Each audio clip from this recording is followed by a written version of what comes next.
What's good, everybody? It's your boy, Mitch TV, coming to you straight off the hip. But this is Car Chronicles, another episode. Breaking news: Shannon Sharpe has gotten fired from ESPN, and everybody knew this because of the sexual harassment case he settled with his ex-girlfriend, which was a little a little thotty little white girl he was messing with.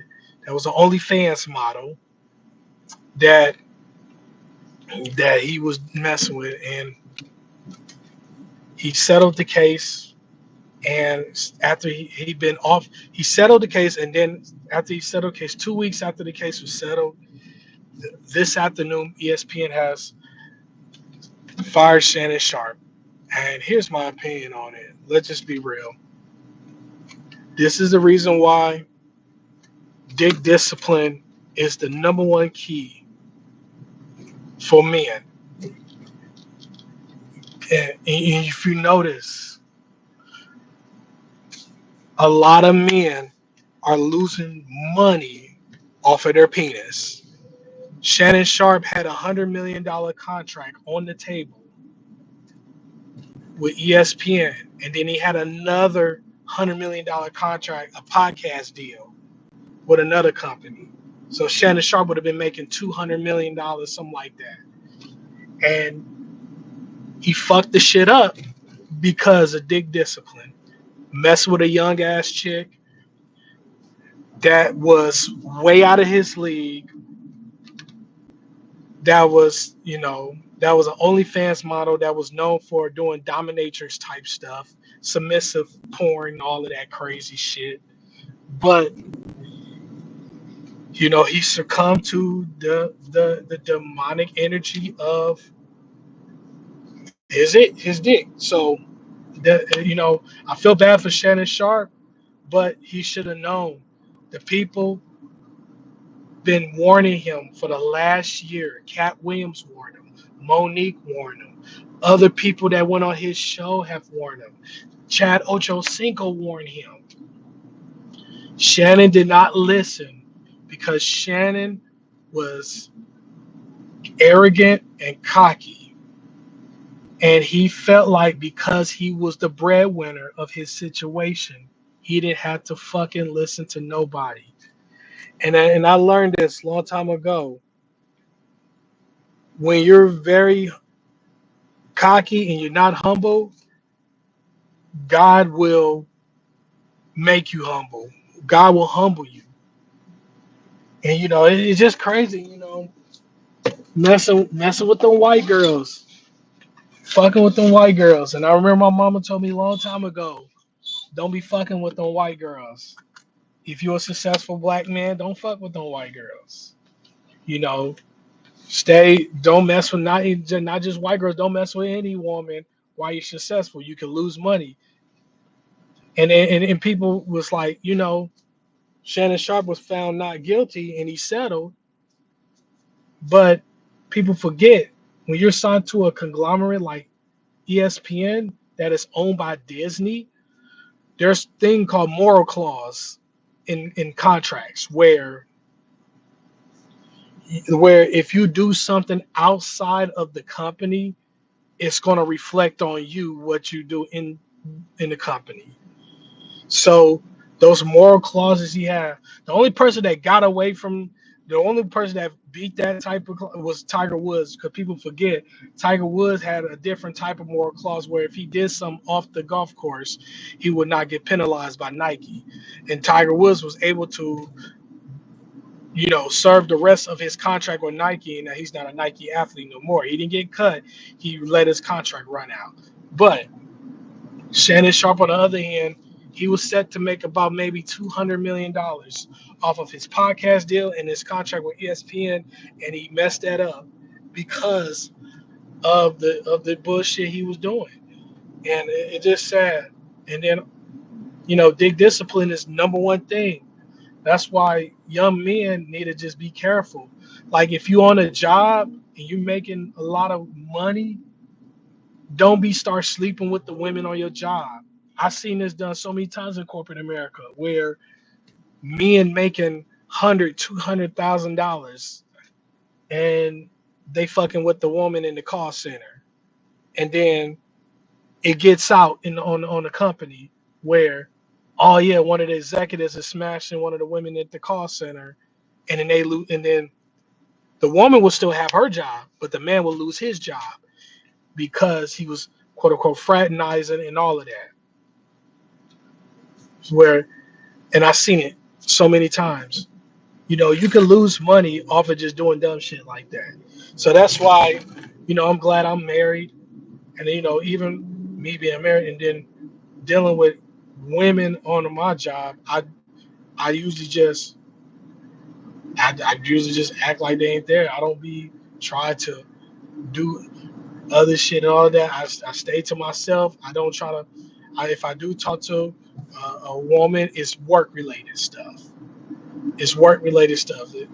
See, because I've seen it so many times in corporate America, and that's why it's just crazy. Shannon Sharpe lost his job at ESPN.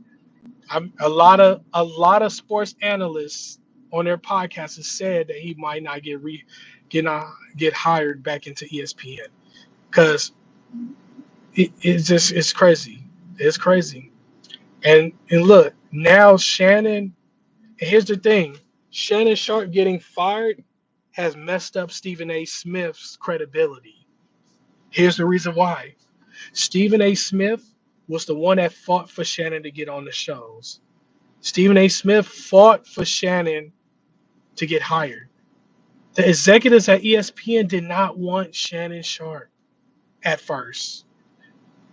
They didn't want him because how he left Fox Sports. Stephen A. Smith now has damaged credibility because of the fact he because that hiring is on him now.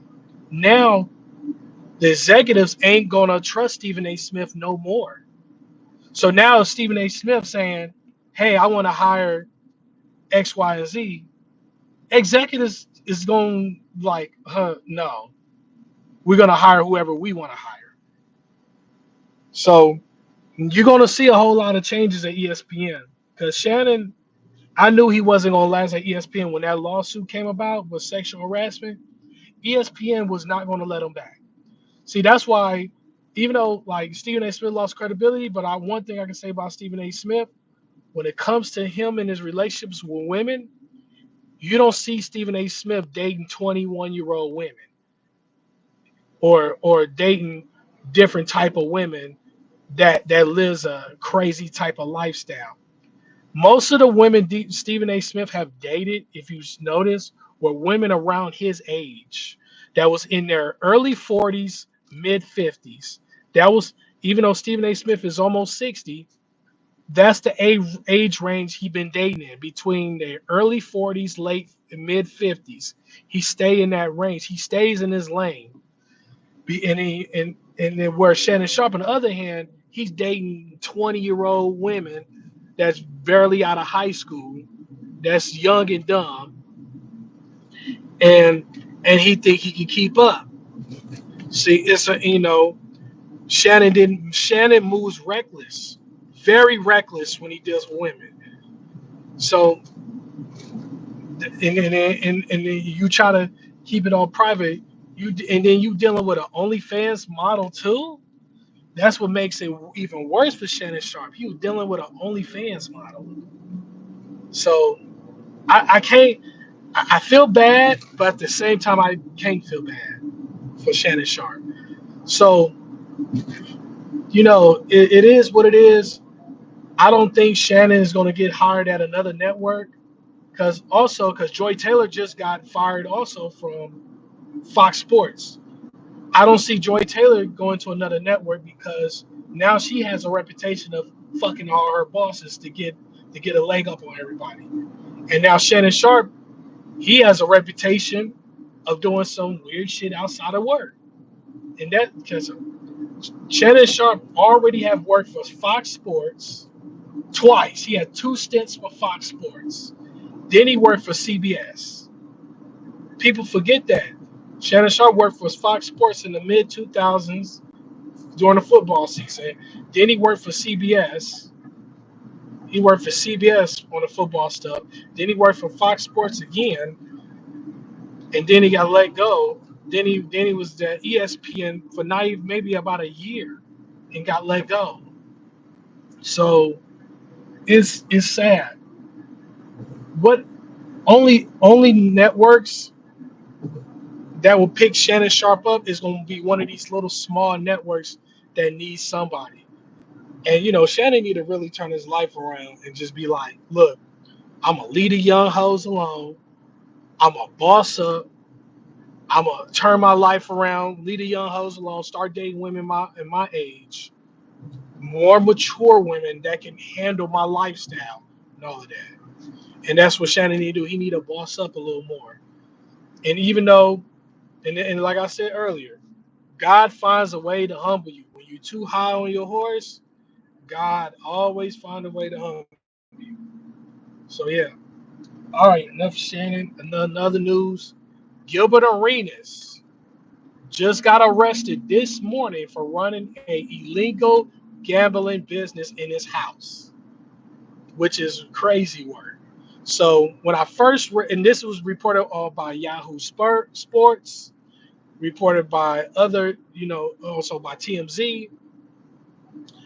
When I first saw this, I thought Gilbert Arenas was like, I thought it was some situation like he invited a bunch of millionaires to play poker at his house. Somebody lost some money, got mad, went to the feds saying he's running an illegal gambling business. That's not the case. There's pictures. There's actual blackjack tables in his house. That's and poker tables he have created. So there's actual pictures of him having tables, poker tables, right, with his branding on it, with the branding of his, you know,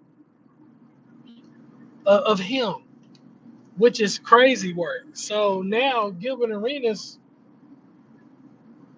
is crazy now. He can't really do nothing no more. He can't. It's it's like shit. He can't do nothing. Now he's gonna face federal charges from the federal government. Also, there's 5 other people that I think they've been arrested too with him. I don't think it's anybody from his podcast show. If it is, they would have already exposed it. But it's 5 other people on his staff or security guards and all of that. So now Gilbert Arenas is gonna only way Gilbert Arenas can get out of this, he's just gonna have to snitch and all of that other crazy stuff.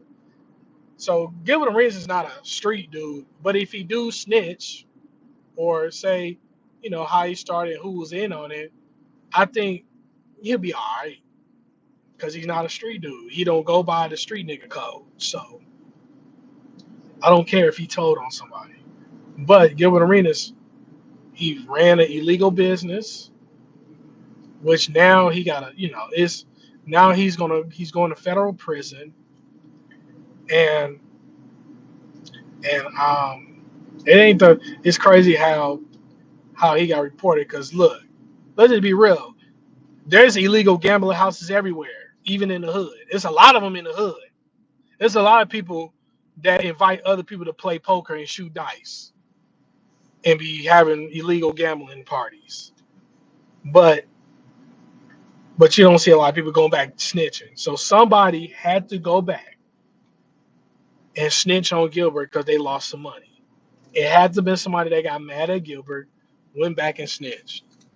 So Gilbert Arenas getting arrested on running an illegal gambling business, which is crazy work and everything. So yeah, there's been a lot happened today. Also, yeah, some more in sports. The Warriors offered Jonathan Kuminga 2 years, $45 million, and he turned it down. I think Jonathan Kuminga wanted a 4-year deal. The Phoenix Suns turned around and offered him 4 years, $90 million, which is essentially the same amount of money the Warriors offered, but more years. I don't think Jonathan Kuminga is going to take that either. I think Jonathan won 30. I think he wants 30 million.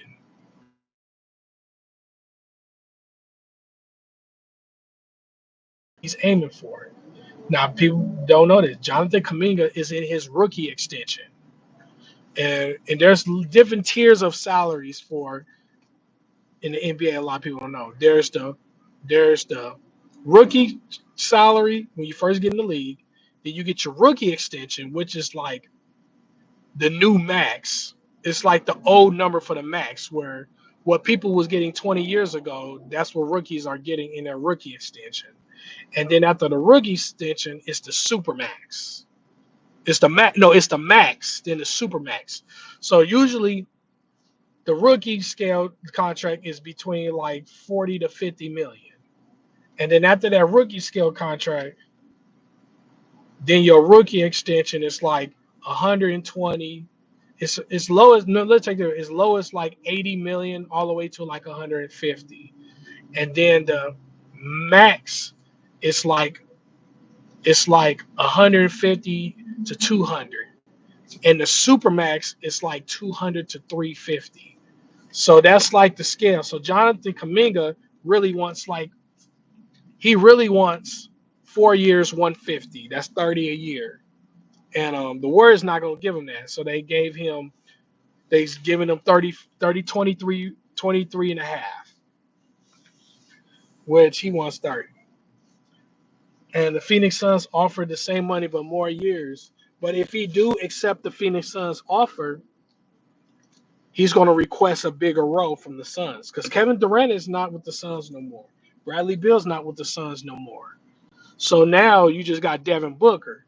But Devin Booker, that would be perfect. You pair Devin Booker up with Jonathan Kuminga. Jonathan Kuminga can grow in that role as a second star. So I think, and then also the only way the Phoenix Suns can get Jonathan Kuminga, they have to do a trade. They have to do a sign and trade. So I'm wondering who they're putting on the trading block for Jonathan Kuminga. So I had to figure that out when I go to the little goofy trade machine. But like I said earlier in the earlier episodes, if the Warriors want to win now, they need to get somebody for like DeMar DeRozan and Zach LaVine because the Sacramento Kings was in the race to get Jonathan Kuminga, and I think they out the race, or they might be still in, and they just not making no progress. And I said this: if you trade Jonathan Kuminga, you sign him for 30, and then do it straight up for Zach LaVine or DeMar DeRozan, then the Warriors will be in a win now situation. Now you'll have a situation where now you'll have Curry at one, DeMar or Zach LaVine at the two, Jimmy Butler at the three, Draymond at the four, and whoever's playing the five, they playing the five. So yeah, but I think but I also think the Warriors want a big man. They need another big man, and they need some pieces. So if they have to, they go and I don't think the Warriors is taking draft picks. They want players back. But like I said, Sacramento be perfect because DeMar DeRozan and Zach LaVine, that's not a good matchup because both of them can't play defense. But if you put them with Steph, they make them a better threat. So yeah. So Jonathan Kuminga is still going through. Now Luka, another one. Luka Doncic. He lost about maybe 30, 40 pounds. Now he's skinny Luka. In the words of Gilbert Arenas, he said Ozempic Luka. And Luka was I think he was on a cover of Men's Magazine or Health Magazine, whatever the magazine was, about his weight transformation. Luka looks good. I think Luka will be top 5 pick in the MVP conversation again. He always been in a top 10 or top 5 conversation every year, but I think this year Luca might have a good chance of winning because now we already in Joker fatigue. Joel Embiid got one for crying a lot, and then Shea Gilgeous-Alexander finally got that one that the media screwed him over from last year. So now I feel like it's Luca's turn. It's Luca's turn to get one. So if Luca gets one, he'll be eligible for that super max, and then we should be good. So Luca's gonna, I think he's gonna bet on himself, even though they say he might sign the $250 million extension. But if Luca hold off and just say, if let me win the MVP and get the 350, then yeah. But Luca might just sign the extension. So yeah, so it is what it is. But yeah, like, comment, subscribe. Tell me what you think about this whole crazy situation that happened today. It's your boy, Miss TV. I'm out.